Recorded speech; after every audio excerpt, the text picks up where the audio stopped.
दोस्तों नमस्कार, जोहार। चले जानते हैं झारखंड सुबह की ताज़ा खबरों को, लेकिन उससे पहले अगर आपने अभी तक इस चैनल को सब्सक्राइब नहीं करो, सब्सक्राइब कर लें, जिससे कि आपको झारखंड सुबह की ताज़ा खबर रोजाना मिलती रहे। सबसे पहली बड़ी खबर, झारखंड के सरायकेला में केंद्रीय मंत्री अर्जुन मुंडा की अध्यक्षता में जिला विकास समन्वय एवं अनुश्रवण समिति दिशा की बैठक समाहरणालय परिसर में हुई। इस दौरान जिले में संचालित विभिन्न योजनाओं के क्रियान्वयन पर विस्तार से चर्चा की गई। साथ ही पहले की बैठक में दिए गए निर्देश के अनुपालन के संबंध में बिंदुवार समीक्षा करके विचार विमर्श किया गया। बैठक के दौरान केंद्रीय मंत्री अर्जुन मुंडा के द्वारा विद्युत विभाग की समीक्षा करते हुए विभिन्न माध्यम से प्राप्त शिकायतों पर निश्चित समय में समाधान सुनिश्चित करने एवं ऐसे गाँव टोला जो कि विद्युत सेवा से वंचित हैं, वहां पर विद्युत सेवा शुरू करने हेतु किए जा रहे कार्य में तेजी लाने के निर्देश दिए गए हैं। बड़ी खबर, राज्य में अनुबंध कर्मियों को भी मिलेगी अग्रिम राशि। बता दें कि दुर्गा पूजा और दीपावली पर रांची विश्वविद्यालय के विभिन्न कॉलेजों में कार्यरत तृतीय एवं चतुर्थ वर्गीय अनुबंध कर्मियों को भी फेस्टिवल एडवांस यानी अग्रिम राशि दिया जाएगा। और इसको लेकर कुलपति डॉक्टर अजीत कुमार सिन्हा की अध्यक्षता में हुई विश्वविद्यालय की वित्त समिति की बैठक में इसका निर्णय किया गया। इसके तहत अस्थायी कर्मचारी में तृतीय वर्ग को 50,000 एवं चतुर्थ वर्ग को 40,000 रुपये की अग्रिम राशि का भुगतान किया जाएगा। और वहीं अनुबंध कर्मी को तृतीय वर्ग को 40,000 रुपये एवं चतुर्थ वर्ग को 30,000 रुपये अग्रिम राशि का भुगतान किया जाएगा। बड़ी खबर, बाबूलाल की संकल्प यात्रा का समापन 6 विधानसभा की रैली के साथ 28 को रांची में होगा। प्रदेश अध्यक्ष बाबूलाल मरांडी की संकल्प यात्रा का समापन 28 अक्टूबर को 6 विधानसभा की रैली सह संयुक्त सभा के साथ होगी। इस कार्यक्रम में रांची जिले के अंतर्गत पड़ने वाले 6 विधानसभा क्षेत्र रांची, हटिया, कांके, खिचड़ी, मांडर और तमाड़ के नेता एवं कार्यकर्ता शामिल होंगे। बता दें कि वर्मा ने बताया कि राज्य सरकार की नाकामियों, विफलताओं, राज्य में व्याप्त सत्ता संपोषित भ्रष्टाचार, ध्वस्त विधि व्यवस्था, बेरोजगारी, महिला उत्पीड़न, खनिजों की लूट और तुष्टीकरण के खिलाफ 17 अगस्त से प्रदेश अध्यक्ष एवं पूर्व मुख्यमंत्री बाबूलाल के नेतृत्व में संकल्प यात्रा आरंभ हुई थी। बड़ी खबर, राज्य के खूंटी जिले में एक ऐसा गांव है जहां पर लोग 50 साल से कम जी रहे। खूंटी जिले के मुरहू की कोड़ाकेल पंचायत के अंतर्गत आने वाले कोठा टोली में बहुत कम लोग हैं जो कि 50 वर्ष की उम्र सीमा को पार कर पाते हैं। बताया जाता है कि ये पूरा गांव बुजुर्ग विहीन होने की तरफ से तेजी के साथ बढ़ रहा। गांव में हो रही इस घटना के पीछे कोई अभिशाप या फिर चमत्कार जैसी वजह नहीं, बल्कि गांव वाले खुद ही हैं।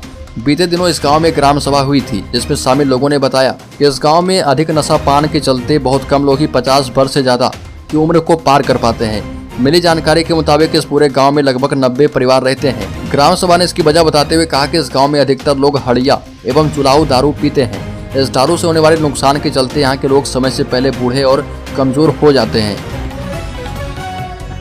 बड़ी खबर, जामताड़ा पहुंच चुका है शौर्य जागरण रथ, जोरदार स्वागत किया गया। बीहीप एवं बजरंग दल के कार्यकर्ताओं ने 5 अक्टूबर को नारायणपुर प्रखंड अंतर्गत पबिया में शौर्य जागरण रथ यात्रा का जोरदार स्वागत किया। इस दौरान पबिया से नारायणपुर तक शौर्य जागरण यात्रा के साथ मोटरसाइकिल रैली निकाली गई। यह रैली नारायणपुर दुर्गा मंदिर परिसर पहुंचकर धर्म सभा में तब्दील हो गई। मौके पर वृंदावन से आई साध्वी लाडली शरण जी ने हिंदुओं को संगठित रहने की सलाह दी और कहा कि हिंदुओं को अब जागना होगा, नहीं तो धर्म संकट में पड़ जाएगा। ये भी कहा कि अगर आप धर्म की रक्षा करोगे तभी धर्म आपकी रक्षा कर पाएगा। इस दौरान भगवा पताका लिए महिलाएं रथ का अभिनंदन कर रही थी। बड़ी खबर, जमशेदपुर के दलमा में शुरू हो चुका है खुले वाहन में सफारी का सफर। दलमा वाइल्ड लाइफ सेंचुरी में नवरात्रि के शुभ अवसर पर विधिवत पूजा करके सफारी की शुरुआत कर दी गई है। हालांकि सैलानी खुले वाहन में इसका लुत्फ उठाते दिखे। सोमवार को सफारी की शुरुआत में 6 सैलानियों ने इसका लुत्फ उठाया। सफारी के लिए वन विभाग ने 90 लाख की लागत से चंडीगढ़ से 6 सफारी वाहन खरीदे हैं। फिलहाल 4 सफारी को ही चलाया जा रहा है। सफारी चलाने का tender JSR on wheels company को मिला है। चारों सफारी गाड़ियों का नाम टाइगर, लॉयन, चीता और पैंथर रखा गया है। सफारी से पर्यटकों को Dalma top children park, photo shooting area घुमाया जाएगा। बड़ी खबर, महुआ मोइत्रा प्रकरण पर निशिकांत दुबे के समर्थन में उतरे गिरिराज सिंह, JDU पर भी बरसे। TMC सांसद महुआ मोइत्रा पर BJP सांसद निशिकांत दुबे की रिश्वतखोरी के आरोप का मामला गर्म होता जा रहा और अब इस प्रकरण में BJP और JDU आमने सामने आ गई है। लोकसभा अध्यक्ष ओम बिरला को सांसद निशिकांत दुबे ने पत्र लिखा तो नीतीश कुमार की पार्टी JDU लाल हो गई। पार्टी नेता नीरज कुमार ने प्रधानमंत्री मोदी पर हमला किया। दरअसल JDU प्रवक्ता नीरज कुमार ने निशिकांत दुबे के पत्र को लेकर मोदी सरकार पर हमला किया और कहा कि स्थिति यह हो गई कि लोकसभा और राज्यसभा में कौन क्या प्रश्न पूछेगा, इसका भी अधिकार सिर्फ उनके पास है जो कि मोदी सरकार के साथ है। और ऐसा कैसे हो सकता है, देश में लोकतंत्र है और लोकतंत्र में किसी को भी सवाल पूछने का अधिकार है। बड़ी खबर गिरिडीह में अपराध की घटनाएं लगातार बढ़ती जा रही है। दामाद के श्राद्ध क्रम में शामिल होने परिवार घर से बाहर गया था। घर आने के बाद देखा कि चोरी हो गई। घटना सरिया थाना क्षेत्र की है और बता दें कि दामाद की मौत से दुखी परिवार के ऊपर एक और दुखों का पहाड़ टूट गया। चोरों ने घर में चोरी की घटना को अंजाम दे डाला और बंद घर का ताला तोड़कर चोरों ने लगभग 5 लाख की संपत्ति पर हाथ साफ कर दिया। घटना सरिया थाना क्षेत्र की है और चोरी की घटना के बाद भुक्तभोगी परिवार में उदासी का माहौल है। परिवार के सदस्य दामाद की मौत के कारण दुखी थे और इसी दुख में चोरों ने घर में घुसकर अलमीरा बक्सा को तोड़कर उसमें रखे आभूषणों की चोरी कर ली। बड़ी खबर केबीसी 15 में झारखंड के हरिराम पांडे प्रसिद्ध टेलीविजन गेम शो कौन बनेगा करोड़पति के सीजन 15 में झारखंड के हरिराम पांडे को हॉट सीट पर बैठने का मौका मिला है और 16 अक्टूबर को प्रसारित होने वाले एपिसोड में देवघर के हरिराम पांडे महानायक अमिताभ बच्चन के सवालों का जवाब देते नजर आएंगे। एक आम शख्स से शख्सियत बनकर उभरे हरिराम पांडे सुर्खियों में है। टेलीविजन गेम शो कौन बनेगा करोड़पति के सीजन 15 की हॉट सीट और महानायक अमिताभ बच्चन के साथ हुई मुलाकात ने उनकी पहचान को नया आयाम दिया है। देवघर के हरिराम पांडे न सिर्फ जिले का बल्कि पूरे झारखंड का नाम रोशन कर चुके हैं। बड़ी खबर मुख्यमंत्री हेमंत सोरेन को समन पर झारखंड भाजपा और झारखंड मुक्ति मोर्चा में बढ़ी सियासी खींचतान। भाजपा ने मुख्यमंत्री हेमंत सोरेन के द्वारा जेल भेजने की साजिश का दावा करने पर आपत्ति जताई है। भाजपा के प्रवक्ता प्रतुल सहदेव ने भाजपा कार्यालय में प्रेस वार्ता की और इस दौरान उन्होंने कहा कि हेमंत सोरेन को सिर्फ समन किया गया है। मुख्यमंत्री शायद अपनी अंतरात्मा की आवाज से यह बात कह रहे कि उन्हें जेल भेजने की साजिश चल रही है। बीजेपी प्रवक्ता ने आरोप लगाया कि मुख्यमंत्री खुद को आदिवासी बताकर विक्टिम कार्ड खेलने की कोशिश कर रहे और वह भूल रहे हैं कि यूपीए शासनकाल में प्रधानमंत्री मोदी और गृह मंत्री अमित शाह से भी पूछताछ हुई थी और कोई विक्टिम कार्ड नहीं खेला, लेकिन मुख्यमंत्री बार बार ध्यान भटकाने की कोशिश करते हैं। बड़ी खबर झारखंड में दुर्गा पूजा से पहले विदा हो गया मानसून, 26% कम बारिश हुई है। बता दें कि मानसून इस बार 13 अक्टूबर को झारखंड से विदा हो गया है। 9 अक्टूबर को पलामू प्रमंडल से मानसून के लौटने की शुरुआत हुई थी और अब पूरी तरह से राज्य से इसकी विदाई हो चुकी है। 18 जून को झारखंड में मानसून का आगमन हुआ था। जून एवं जुलाई में मानसून झारखंड में काफी कमजोर रहा।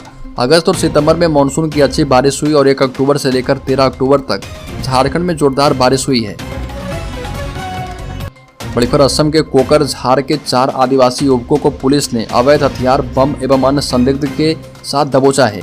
पूछताछ में पता चला है कि चारों ने म्यांमार में हथियार चलाने की ट्रेनिंग ली थी और चारों नेशनल आदिवासी डेमोक्रेटिक फोर्स NADF के सदस्य बताए जाते हैं। चारों का इरादा क्षेत्र में किसी बड़ी वारदात को अंजाम देने का था और यह जानकारी SP नौशाद आलम ने दी है।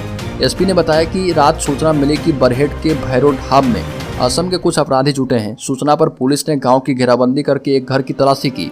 मौके से 4 युवकों सोचिल हेब्रम, माइकल मरांडी, सुनील राम मुर्मू एवं बादल हांसदा को गिरफ्तार किया गया। इनके पास से एक देसी कट्टा, एक कारतूस, 2 बम, 2 खुखरी, एक डेटोनेटर, NADF का स्टाम्प और सिम कार्ड, लालू भगत से 25 लाख रंगदारी मांगने के लिए NADF के लेटर पैड पर लिखा पत्र और ब्लैंक लेटर पैड मिला। इतना ही नहीं, इनके पास वॉकी टॉकी और उसका चार्जर मिला है। SP ने बताया कि चारों पर आर्म्स एक्ट एवं विस्फोटक अधिनियम के तहत बरहेट में केस दर्ज किया गया है। साहिबगंज पुलिस ने बताया कि 14 अक्टूबर को खुफिया सूचना मिली थी कि बरहेट थाना क्षेत्र में कुछ अपराधी आए हैं एवं किसी बड़े घटना को अंजाम दे सकते हैं। बड़ी खबर झारखंड के जिले में 100 फीट ऊंचा होगा पंडाल। वृंदावन के प्रेम मंदिर की दिखेगी झलक। बता दें कि बोकारो में दुर्गा पूजा को लेकर बोकारो में जोर शोर से तैयारियां शुरू है और बाजारों में चहल पहल बढ़ चुकी है। चौक चौराहों पर बांस बल्लों से भव्य पंडाल निर्माण कार्य भी युद्ध स्तर पर चल रहा। सेक्टर 2C में वृंदावन के प्रसिद्ध प्रेम मंदिर के प्रारूप में भव्य पंडाल बन रहा और इसी पंडाल में मां दुर्गा की प्रतिमा स्थापित होगी। यह पंडाल जो है लगभग 100 फीट ऊंचा एवं 120 फीट चौड़ा होगा।